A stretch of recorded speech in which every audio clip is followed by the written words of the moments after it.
Hello বন্ধুরা, আশা করি তোমরা সবাই ভালো আছো। আজ আলু পোস্ত বানিয়ে দেখাবো। দেখো, খুব সুন্দর করে আলুগুলো কেটে নিয়েছি ছোট ছোট করে। এখানে পোস্ত নিয়েছি।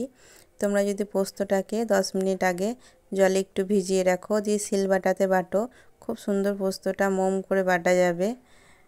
তোমরা এভাবে আগে থাকতে ভিজিয়ে রেখে পোস্তটা শিলবাটায় বাটবে, দেখবে পোস্তটা অনেকটা বাড়ে, খুব সুন্দর মোম হয়।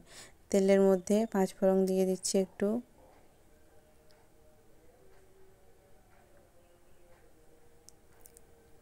পাঁচফোড়নটা তেতে এলে এর মধ্যে কেটে রাখা আলুগুলো দিয়ে দেব।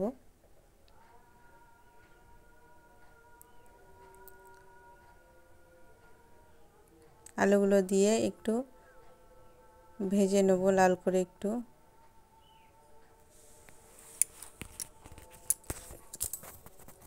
দেখো, আলুগুলোর মধ্যে হালকা লালচে ভাব চলে এসেছে।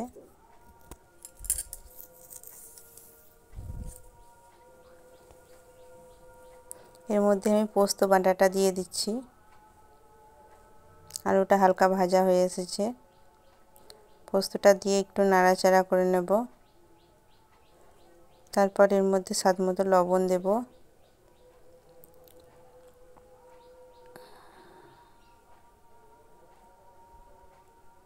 স্বাদমতো লবণ দিয়ে দিচ্ছি।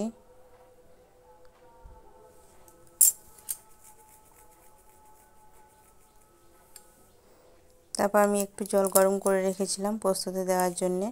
জলটা দিয়ে একটু নাড়াচাড়া করে ঢাকা দিয়ে দেব। আলুটা একটু সিদ্ধ হতে দেব।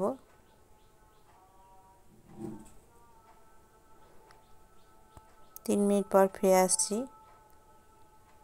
দাঁড়াও, সেদ্ধ হয়ে এসেছে। 3 মিনিট পর ফিরে এলাম। দেখো, খুব সুন্দর জলটা মরে গিয়েছে, আলুগুলো সিদ্ধ হয়ে এসেছে। তোমরা এভাবে আলু পোস্ত বাড়িতে বানিয়ে খাবে, খুব ভালো লাগে। এভাবে ট্রাই করে দেখবে কেমন লাগছে। কেমন হয়েছে আমার রান্নাটা কমেন্ট করে জানাবে প্লিজ।